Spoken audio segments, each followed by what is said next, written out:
आप मुंबई में एक चिकित्सक हैं, वहाँ से आप गोड्डा कैसे रुख हुआ आपका?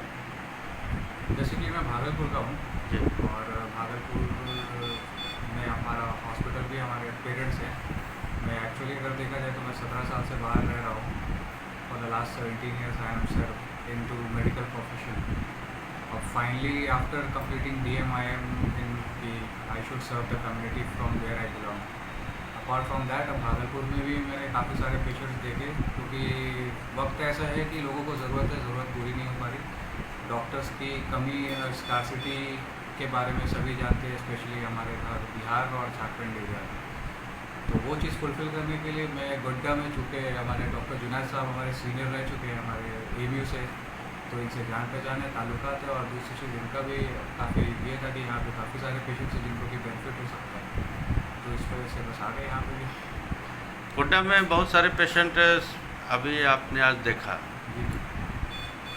आखिर यहाँ के लोग चिकित्सक को लेकर के, ट्रीटमेंट को लेकर के बाहर नहीं जा सकते हैं। ये एक छोटा रिमोट एरिया है और यहाँ पर मेडिकल वैसी फैसिलिटी है नहीं।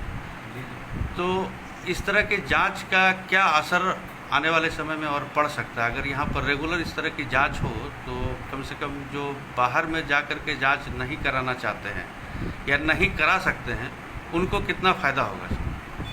देखिए, जहाँ आबादी है वहाँ इंसान है, और जहाँ इंसान है वहाँ पे सबको health problems are an issues. Health problem में अगर देखा जाए तो diabetes, heart related issues, these are the major concerns. और अभी इस तरह के एरियाज़ में कैसा है कि we don't have a cath lab, हमारे पास कैथ लैब नहीं है। कैथ लैब एक चीज़ तो दूर की चीज़ है, उससे पहले हमारे पास इको नहीं है। बेसिक इकोकार्डियोग्राफी जो होती है वो भी चीज़ अवेलेबल नहीं है। और साथ में वो चीज़ अगर अवेलेबल करा भी दे तो करने वाला अवेलेबल नहीं है, जिसके वजह से कैसा है कि वो कोई भी चीज़ के लिए अगर डायग्नोसिस बनाना है, दिल का पेशेंट है, रोगी है, बच्चा है, पैदा हुआ है, उसको अगर परेशानी हुई, सांस फूल रही, तो दिल की परेशानी है या रेस्पिरेटरी है, दिल की परेशानी है ये पता तो कर लेंगे डॉक्टर, बट वो कितनी, उसकी सिवियरिटी कितनी है, आगे का ट्रीटमेंट क्या करना है, वो सारी चीज़ें it's a very big issue. ये सारी चीज़ सॉल्व करना एक दिन में नहीं होगा। हर लेवल पे चीज़ें सॉल्व होंगी जब फैसिलिटीज़ आएंगी, फैसिलिटीज़ के साथ में डॉक्टर्स आएंगे, तो जाकर के ये सारी चीज़ें सॉल्व हो पाएंगी। आज मैंने जितने पेशेंट्स देखे सारे, जो उसमें काफ़ी सारे थे जिनका कि एंजियोप्लास्टी या बाईपास हो रखा है, कुछ दुर्गापुर में कराए जो रिसेंट में, नहीं तो सब कोलकाता गए हैं या दिल्ली गए हैं। तो वो फैसिलिटीज़ अगर यहाँ पे अवेलेबल होगी, अभी और भी देखा जो कि रांची में करा के आए हैं, तो अगर वो सारी फैसिलिटीज़ गोड्डा में अवेलेबल होगी तो पेशेंट उतना दूर क्यों जाएगा। और साथ ही साथ अगर वो फैसिलिटीज़ यहाँ पे अवेलेबल होगी तो इमरजेंसी कंडीशंस में, जैसे हमको पता चलता है कि अरे उनकी तबीयत ख़राब हो गई और वो सोच रहे हैं कि अभी किस डॉक्टर के पास जाना है, कौन से हॉस्पिटल जाना है, ये सारी चीज़ें दूर होगी, इमरजेंसी डेथ्स कम हो गए, overall life style will improve. But these things are like it's not going to happen in a day और टू। लोग काम करने वाले चाहिए, साथ में फैसिलिटीज़ अवेलेबल होनी चाहिए। जो भी लोग ज़्यादा पढ़ते हैं फिर वो साथ में उनको सुविधा भी मिलनी चाहिए, ताकि वो जो हुनर लेके आए हैं वो हुनर का इस्तेमाल कर सकें। क्योंकि सब चीज़ ही सिर्फ मरीज़ देख करके अगर फिर से वो अभी बेसलाइन ट्रीटमेंट कर रहे हैं तो फिर उनके हुनर का फ़ायदा क्या है? फिर अगर उनको जॉब सेटिस्फैक्शन ही नहीं हो रहा तो वो कैसे काम कर सकते हैं? लेकिन डॉक्टर साहब, आजकल ये देखा जा रहा है कि जितने भी डॉक्टर अभी नए आ रहे हैं वो छोटे एरिया में या छोटे शहरों में काम नहीं करना चाहते हैं। ज़्यादातर वो मेट्रो में काम कर रहे हैं। इस कारण से जो स्वास्थ्य संबंधी जो आज समस्या आ रही है सरकारी स्तर पर भी, तो ये भी एक बड़ा कारण है। देखिए, छोटे डॉक्टर या न्यू जनरेशन डॉक्टर्स भी जो भी या इवन ओल्ड जनरेशन डॉक्टर्स, जो भी लोग जो पढ़ाई करते हैं जा करके, they have sacrifice a lot. अगर आप मेरी बात ही देखें तो मैं 2003 से भागलपुर से बाहर हूँ, मैंने प्लस टू भी बाहर से किया, MBBS किया, फिर MD किया, तो मैं 17 साल से घर से बाहर हूँ, मतलब आधी उम्र मैंने निकाल दी अपनी घर के बाहर। मेरे पेरेंट्स ने भी इक्वली सर वैसे ही उन्होंने भी सेक्रीफाइस किया। तो साल में मुझे 1 से 2 बार ही देख पाते थे, क्योंकि हमारे मेडिकल प्रोफेशन में इतनी छुट्टियाँ नहीं मिलती। अगर वैसे अलग से देखा जाए तो हमारे रिश्तेदारों का मुझे तो पता भी नहीं किसकी शादी हो गई, किसकी नहीं हुई, और कितनी शादी मैंने मुश्किल से 1-2 शादी अटेंड कर की हो गई इतनी सारी करियर। अब क्या होता है कि 17 साल या इतने दिन लगाने के बाद, इतनी सारी चीज़ें करने के बाद आदमी सोचता है कि थोड़ी तो सुकून की ज़िंदगी, जहाँ की ठीक है अपना पर्सनल लाइफ भी, थोड़ा पर्सनल स्पेस भी हो, वो सारी चीज़ें हो, जो ज़्यादातर लोग ऐसा सोचते हैं। ये सारी सुविधा के चक्कर में फिर वो सोचते हैं कि छोड़ो कहाँ जाएंगे, वहाँ पे बिजली की सुविधा नहीं है, रोड अच्छे नहीं है, वहाँ पे कुछ करना चाहें तो वो भी फैसिलिटीज़ अवेलेबल नहीं है। इस वजह से होम टाउन नहीं आते, होम टाउन छोड़ देते हैं। पेरेंट्स फिर उनके साथ शिफ्ट हो जाते हैं, फिर वो मेट्रो चले जाते हैं या तो फिर फॉरेन चले जाते हैं क्योंकि जॉब प्रॉस्पेक्ट्स अच्छे होते हैं, बाकी इधर उधर के टेंशन कम रहते हैं। तो these are the basic reason. लेकिन हाँ, करने की चाहत है, साथ में अगर पेरेंट्स है, अभी मेरे पेरेंट्स आते हैं वेरी लाइक कि नहीं इधर ही काम करना है तो ठीक है, उनकी खुशी है। और साथ में अब डॉक्टर बने हैं तो सेवा करने के लिए बने हैं, समाज सेवा तो है ही एक चीज़। और गरीबों को जिनको कि देखते हैं कि घर में बैठे मैं जहाँ भागलपुर में रहता हूँ वहाँ कॉलोनी में मुझे याद है कि 5 साल 6 साल पहले भी जब मैं MD में था तो भी ऐसा था कि वो सांस फूल रही थी, वो फूल रही है, रात में कहाँ लेके जाए पता नहीं चला और उनके घर वाले भी उनको लेके नहीं गए, उनकी डेथ हो गई। तो दिल बहुत ही दुखता है ये सारी चीज़ देख करके कि जनरल फैसिलिटीज़ अवेलेबल नहीं है। तो सब मिल के काम करेंगे तो हो सकता है, पॉसिबल है। एटलीस्ट आज सोचेंगे तो कल को होगा, आज भी नहीं सोचेंगे तो मुश्किल है। अच्छा सर, अभी जिस तरह से कोरोना का कहर चल रहा है हर जगह, और इसमें जो हमको बहुत नज़दीक से देखने का मौका ये लगा था कि जिसको कोरोना हो जाता है उसकी बाकी का जो पहले से जो बीमारी है उसका इलाज कहीं ना कहीं बंद हो जाता है कोविड सेंटर में, और इस कारण से मौत हो रही है। ये कहाँ तक सच है?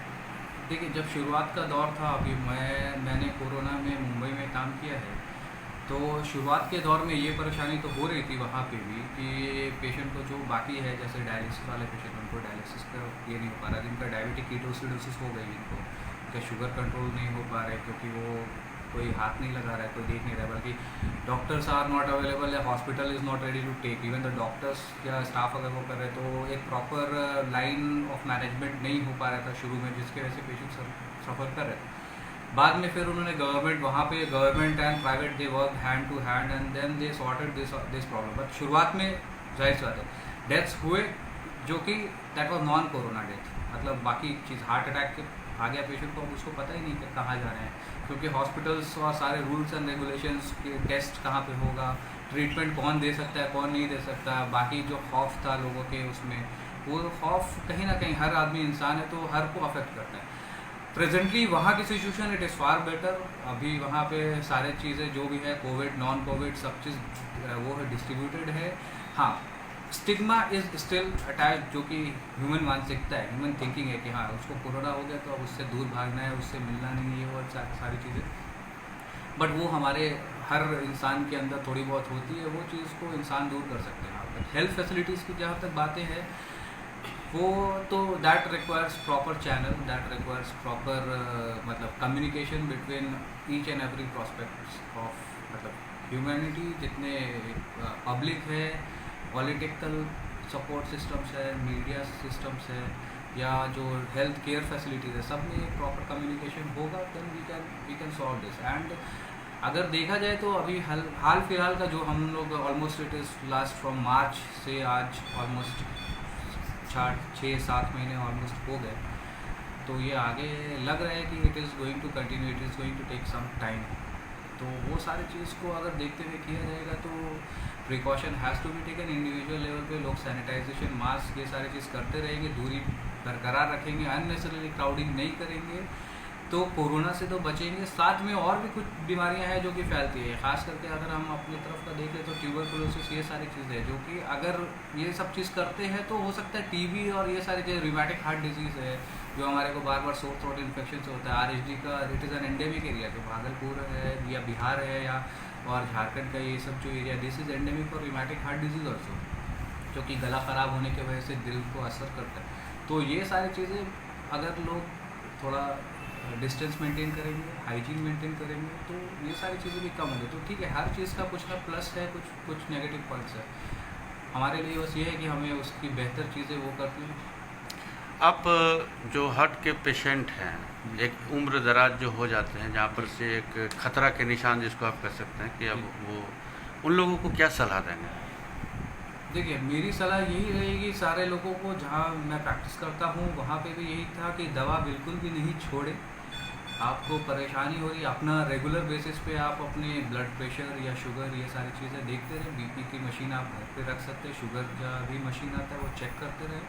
और अगर आप हॉस्पिटल्स नहीं जा पा रहे हैं किसी भी कारण के वजह से, तो आप अपने डॉक्टर्स को, आजकल इतने सारे चीज़ें आ गई हैं व्हाट्सएप पे, या फिर आप ऑनलाइन कंसल्टेशन करके, ये सारी चीज़ें करके आप अपने जो है आप अपनी परेशानी बता सकते हैं, और उसके बाद वो दवा मेडिकेशन में जो चेंजेस करने हैं कर सकते हैं। दवा छोड़ने से 2-3 चीज़ें होती है। एक तो जो हार्ट के पेशेंट होते हैं, ज़्यादातर ऑलमोस्ट आप समझ लें, अगर हार्ट अटैक किसी को है तो सांस फूलने की परेशानी रहती ही रहती है कि चलते थोड़ा सा सांस फूलती है। तो ऐसे पेशेंट, और अगर खुदा ना खास्ता किसी को कोरोना हुआ या किसी को फीवर आ गया, तो और बाकी लोग ये सोचने लगता है कि इसको कोरोना तो नहीं होगा। तो वो सारी चीज़ें आने से पहले अगर ट्रीटमेंट मुकम्मल लेते रहेंगे तो अच्छी बात है। जैसे बाकी सारी चीज़ें परहेज़ की बोली जाती है कि हाँ, नमक मत खाइए, मीठी चीज़ें थोड़ा कंट्रोल कीजिए, हल्का फुल्का घर के अंदर ही वॉक कीजिए, अननेसली क्राउडेड स्पेसेस में, specially elderly should avoid going. अच्छा खाना खाइए, हरी सब्जी, फल, जो भी चीज़ खा सकते हो वो खाइए, तेल, चिकनाई, ये सारी चीज़ों का परहेज़ रखिए बस। बाकी हर चीज़ आपके कंट्रोल में नहीं है, इंसान के कंट्रोल में हर चीज़ नहीं है। जितनी चीज़ें हैं वो करते रहिए तो बेस्ट रहेगा। तो आज तो आप आए, इसके बाद फिर कब आपका यहाँ पर प्रोग्राम होगा देखिए, जिसमें मान लिया कि कुछ कोशिश- गोड्डा की जनता फिर आपसे मिल सके? कोशिश हमारी है कि हर मंथ एक दिन यहाँ पे निकालें, देखते हैं कैसे हो सकता है। दिक्कत ये है कि अगर मैं आना भी चाहूँ यहाँ पे, तो एक तो हमारे जो आपने जो एक और पहले सवाल पूछा कि लोग आना नहीं चाहते हैं, वो connectivity problem is a basic problem. जी। अगर मैं चाहूँ भी यहाँ पे एक दिन का समय देने को, तो मुझे एक दिन आने का और एक दिन जाने का एक्स्ट्रा टाइम देना पड़ेगा।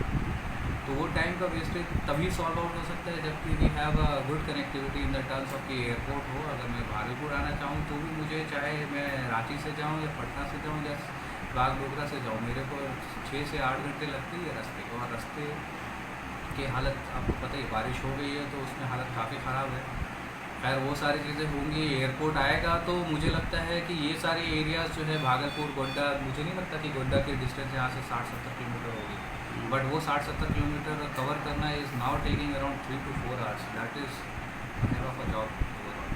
वो अगर 1 घंटे का सफ़र रहेगा तो चाहे अगर मैं रांची से आऊँ या रास्ते में होते हुए इधर से करता चला जाऊँ, या मैं ही नहीं बाकी लोग भी आएंगे। हमारे भागलपुर या गोड्डा के काफ़ी सारे डॉक्टर्स हैं जो कि इतने सुपर स्पेशलिटीज़ में है, जो कि खाली इंडिया में ही नहीं बाकी अब्रॉड में भी काम करते हैं। सबको हल्की फुल्की, मैं एक डॉक्टर हूँ और मुझे भी एक चीज़ है कि अपने लोगों के, जहाँ से हम जन्म लिए, जहाँ पैदा हुए, वहाँ के लोगों की खिदमत करने का एक अलग मतलब, सिर्फ पर्सनल सेटिस्फैक्शन के लिए लोग आना चाहते हैं बट मजबूर हैं, क्योंकि वो आना जाना करना ही इतना मुश्किल है।